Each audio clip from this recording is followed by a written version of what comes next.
नमस्कार प्यारे दोस्तों, आप सभी का हार्दिक हार्दिक स्वागत है आपके अपने सबसे फेवरेट शो दिशानु सर शो में, द इंग्लिश वोकैबुलरी शो में, जहां पर मात्र 11 मिनट में पूरी वोकैब्स आपके साथ में क्लियर करूंगा। और अगर आप ईमानदारी से इस शो को कंटिन्यू कर लें डेली सुबह 9 बजे वीडियोस वाले सेक्शन में जो आपको ये मिल रहा है, तो आपको 1% भी दिक्कत नहीं आएगी वोकैब्स के रिगार्डिंग। तो चलिए दोस्त, शुरुआत करते हैं। अपना आज का सबसे पहला जो वर्ड रहेगा वो आपका रहेगा इग्नोर। इग्नोर का एंटोनिम आपसे पूछ रहा हूं मैं, है ना। मैं आपसे पूछ रहा हूं मेरे बच्चे, इग्नोर का एंटोनिम आपका क्या रहने वाला है। तो आपका आंसर आएगा सर इग्नोर का एंटोनिम यानी अपोजिट। तो बच्चा एक तरफ इग्नोर करें, दूसरी तरफ आप चीजों को पहचान ले रहे हैं, तो आंसर क्या हो गया आपका ऑप्शन नंबर सी। ठीक है ना। इग्नोर का अपोजिट क्या हो गया लाडले मेरे, रिकॉग्नाइज्ड यानी किसी चीज को पहचाना। श्रिल, द वर्ड इज लाडले श्रिल। श्रिल का मतलब होता है जब बहुत ज्यादा कर्कश आवाज आ रही हो, कोलाहल हो, यानी कि बहुत ज्यादा शोर शराबा हो, दैट इज श्रिल। तो श्रिल का अपोजिट होगा मीलो। मीलो का मतलब होता है बिल्कुल एकदम कोमल मुलायम। ठीक है ना। चलो, नेसल नाक से संबंधित होता है। और क्रॉयकी, क्रॉयकी का मतलब जो होता है बेटा, इसका मतलब होता है आपको कोई भी चीज जो बड़ी कर्कश है, रिजिड टाइप की, है ना, कैकोफोनी वाली। और पियर्सिंग, पियर्सिंग का मतलब भी आपका होता है कोई भी चीज जो कि बड़ी तीखी है, कर्कश है। तो ये दोनों इसके सिनोनिम हो गए। नेक्स्ट वर्ड आ गया बेट्रायल। आपने बोला सर विश्वासघाती को हम बोलते हैं बेट्रायल। अगर कोई भी व्यक्ति किसी के साथ विश्वासघात कर दे तो यानी वही व्यक्ति क्या है मेरे भाई, बेट्रायल है। वही क्या है मेरे बच्चे, बेट्रायल है। आपने बोला यस सर। तो इसका अपोजिट मेरे बच्चे वफादार। और वफादार को आप क्या बोलेंगे, लोयल। वफादार को आप क्या बोलेंगे, लोयल। नास्टी बेटा शीघ्र होता है, जल्दीबाजी अगर आप कोई काम करें दैट इज मेरे बच्चे नास्टी। या फिर सॉरी, नास्टी की जगह इसका सबसे बढ़िया मीनिंग रहता है इसका बुरा, नास्टी बुरा होता है। इनफिडिलिटी यानी मेरे बच्चे एक तरीके से गद्दारी, है ना, जब आप किसी के साथ बेवफाई कर दें। और पेरिलियस आपको सबको बढ़िया से पढ़ाया हुआ यानी कि खतरनाक, है ना। जब भी कभी कोई चीज डेंजरस है, रिस्की है, हजार्डियस है, डेट्रीमेंटल है, बेनिफुल है, मिनेंसिंग है, जियोपार्डाइज है, तो वही सारी चीजें क्या होती है, डेंजरस हो जाती हैं। आपने बोला ठीक है सर। नेक्स्ट वर्ड आ गया लेजी। लेजी का मतलब होता है एकदम बिल्कुल सुस्त, आलसी। लेजी का मतलब ही क्या होता है मेरे बच्चे, सुस्त या फिर आलसी। तो आलसी का अपोजिट आपने बोला भैया बहुत मेहनती, क्या मेरे बच्चे मेहनती। तो मेहनती को आप क्या बोलेंगे, डिलीजेंट।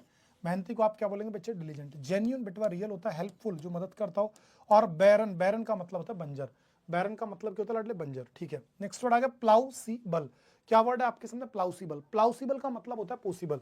प्लाउसीबल का मतलब क्या होता है मेरे बच्चे, प्लाउसीबल का मतलब होता है लाडले आपका पॉसिबल, है ना। जो चीज संभव है दैट इज मेरे लाडले आपका क्या हो जाएगा, प्लाउसीबल, है ना। दैट इज मेरे बच्चे प्लाउसीबल, संभव। ठीक है। तो जो चीजें लाइकली है मेरे बच्चे दैट इज पॉसिबल, है ना। लाइकली कह दो, पॉसिबल कह दो, यानी संभव। तो इसका अपोजिट क्या होगा, अनलाइकली। फ्यूचर भविष्य होता है। और फोर सीएबल, फोर सीएबल का मतलब होता है जो बिल्कुल एकदम पास में आ गया, निकट है, बिल्कुल एकदम जो हाल फिलहाल में पास में, दैट इज फोर सीएबल, यानी कि मेरे बच्चे निकट, है ना, निकट हो गया। और आपका ट्रेंड जो चलन में चल रहा है। चलो, तो प्लाउसिबल, पॉसिबल, पॉसिबल यानी लाइकली, और प्लाउसिबल का उल्टा लड़ इम्प्लाउसिबल हो गया, इम्पॉसिबल हो गया, अनलाइकली हो गया। चलिए, एब्सर्ड बेतुका होता है जिसके ना सिर ना पैर। कई बार कुछ लोग बात करते हैं ना, बिल्कुल बेतुकी बातें करते हैं, दैट इज मेरे बच्चे एब्सर्ड। आपने बोला ठीक है सर। तो एब्सर्ड क्या हो गया लाडले, बेतुका, जिसकी कोई बात ही ना बने, यानी कि एक तरीके से बात करूं तो illogical, unconsiderable, not to the point. तो इसका अपोजिट क्या होगा लाडले, जो बिल्कुल रीजनेबल हो, तार्किक बात हो।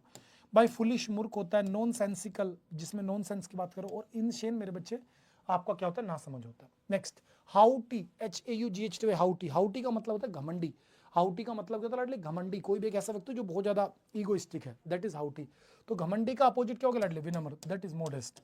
दैट इज मेरे बच्चे क्या हो गया, मोडेस्ट। हैप्पी खुश हो गया, प्राउड बेटा गर्व हो गया, और इंडिफरेंट उदासीन हो गया। आपने बोला ठीक है सर। तो हाउडी यानी मेरे बच्चे घमंडी, जिसको आप कंसाइटेड बोलते हैं। और ऑबड्यूरेट बोलते हैं। ऑबड्यूरेट का मतलब घमंडी होता है ना। और घमंडी को क्या बोलेंगे भाई, ईगोइस्ट बोल सकते हैं, ईगोटिस्ट बोल सकते हैं, सेल्फिश बोल सकते हैं, वो सारे शब्द आएंगे। जेनरस मेरे बच्चे उदार होता है, मैग्नेनिमस हो गया, सबमिसिव हो गया, है ना, ऑल्ट्रिस्ट हो गया, फिलेंथ्रोपिस्ट हो गया, ह्यूमेन हो गया। तो इसका अपोजिट हो गया लाड्डी, जो बिल्कुल दरिद्र टाइप का हो, मीन, गरीब टाइप का, है ना, छोटी सोच वाला। क्लेवर चतुर होता है, कनिंग होता है, नीडी बेटा नीडी होता है। और कंसिडरेट यानी किसी चीज को अगर आप मान रहे हैं दैट इज मेरे बच्चे कंसिडरेट, है ना। अगर आप किसी भी चीज को मान रहे हैं दैट इज मेरे बच्चे आपका क्या, कंसिडरेट। डन है बात, आपने बोले बिल्कुल सर बातें डन है। ठीक है ना। आपने क्या बोला, बिल्कुल सर बातें हमें डन है। ठीक है जी, आपने बोला डन है सर। हाँ मेरे बच्चे, कोई दिक्कत, आपने बोला नहीं है। डेस्पोंडेंसी मेरे बच्चे, डेस्पोंडेंसी यानी मेरे बच्चे उदासीन था। ठीक है ना। क्या मेरे बच्चे, उदासीन था, है ना। क्या कहते हो, हाँ मेरे बच्चे क्या कहते हो आप, बोले सर उदासीन था। हाँ मेरे बच्चे, आपने बोला बिल्कुल सर। भाई डेस्पोंडेंट कौन होता है लाडले? उदासीन होता है। अब ये डेस्पोंडेंसी आ गया यानी कि उदासीनता हो गई, तो उदासीनता का अपोजिट क्या होगा लाडले? चीरफुलनेस यानी कि खुशी। होपलेसनेस जब बिल्कुल आप हिम्मत हार रहे हो।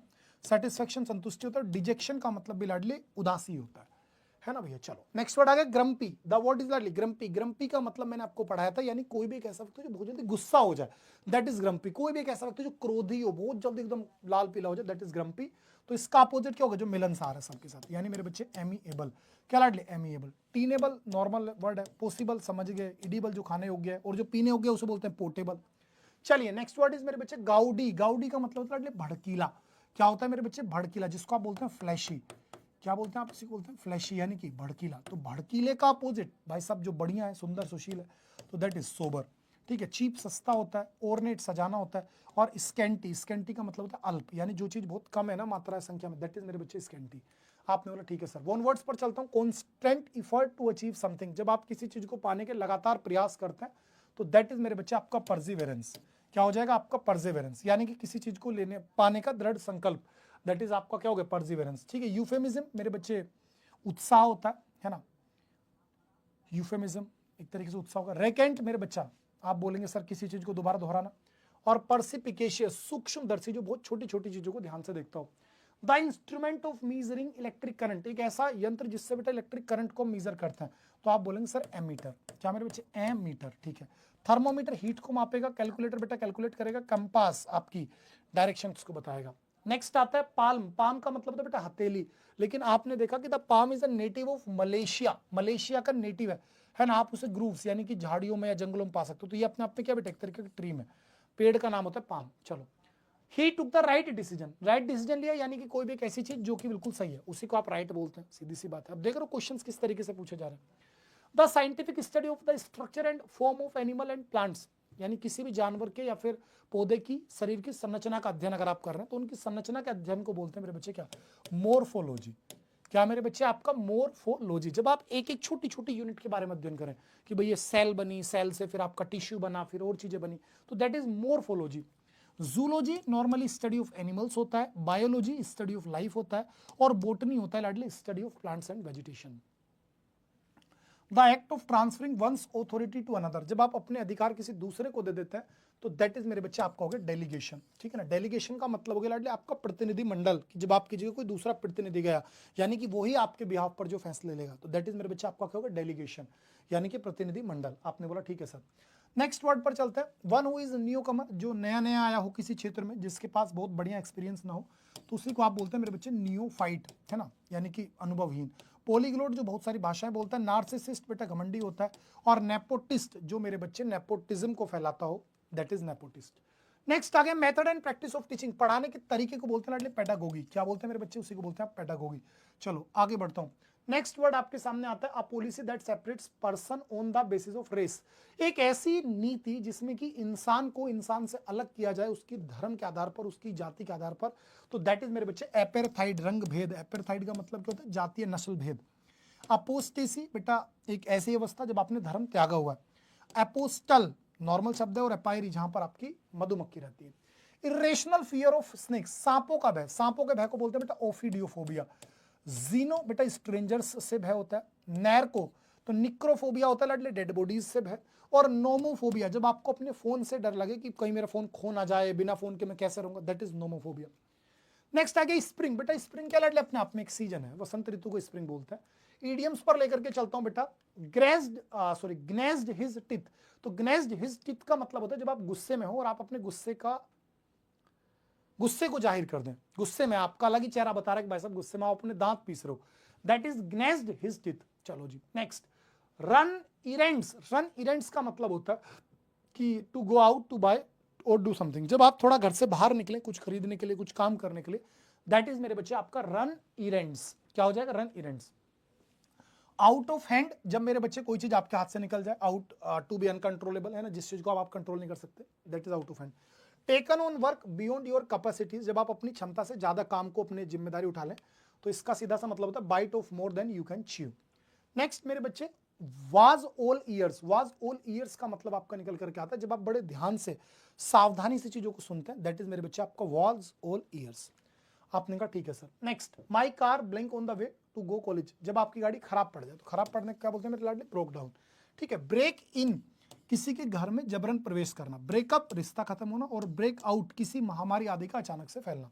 और break even, no profit no loss. Break through यानी किसी भी एक जो सबसे मेन पॉइंट है, टर्निंग पॉइंट है, उसको क्रॉस करने को बोलते हैं लाडले break through. Next, easier than said, यानी कि कहते हैं ना करना आसान है, सॉरी कहना आसान है करना मुश्किल। तो कोई भी चीज जो कि दिखने में जितनी आसान हो वो उतनी आसान नहीं है अगर, तो उसी को बोलते हैं इजियर सेड देन डन। चलो, डिसरिगार्डेड द आर्ग्यूमेंट, अगर आप किसी चीज को आर्ग्यूमेंट को नहीं देख रहे तो टर्न अ डीफ ईयर, है ना, यानी कि जब आप मेरे बच्चे अनसुना कर दें किसी चीज को, दैट इज आपका turn a deaf ear. Clear as mud, clear as mud का मतलब हो गया कोई भी एक ऐसी चीज जो कि बिल्कुल बिल्कुल भाई साहब अपने आप में कंफ्यूजिंग है, वेरी डिफिकल्ट टू अंडरस्टैंड। आपने कहा ठीक है। कनकल डाउन, कनकल डाउन का सीधा सा मतलब क्या हो जाएगा मेरे बच्चे? तो इसका मतलब हो जाएगा जब आप मेहनत करना शुरू कर दें, टू स्टार्ट वर्किंग और स्टडिंग हार्ड, जब आप मेहनत करना शुरू कर दें, दैट इज लाडले कनकल डाउन। चलो, the gift of the gap, जब आपके पास बहुत बढ़िया से बोलने की कला होती है तो दैट इज आपका लाडले गिफ्ट ऑफ द गैप। आपने कहा ठीक है सर। सारी बातें आई होप आपको बढ़िया से क्लियर हुई हैं। ये पूरे 33 क्वेश्चंस जो वोकैब्स के आज आपने मेरे साथ सीखे, इसकी पीडीएफ आपको English by Shanu Rawat official Telegram channel पर मिल जाएगी, आप जाकर के ले लीजिएगा।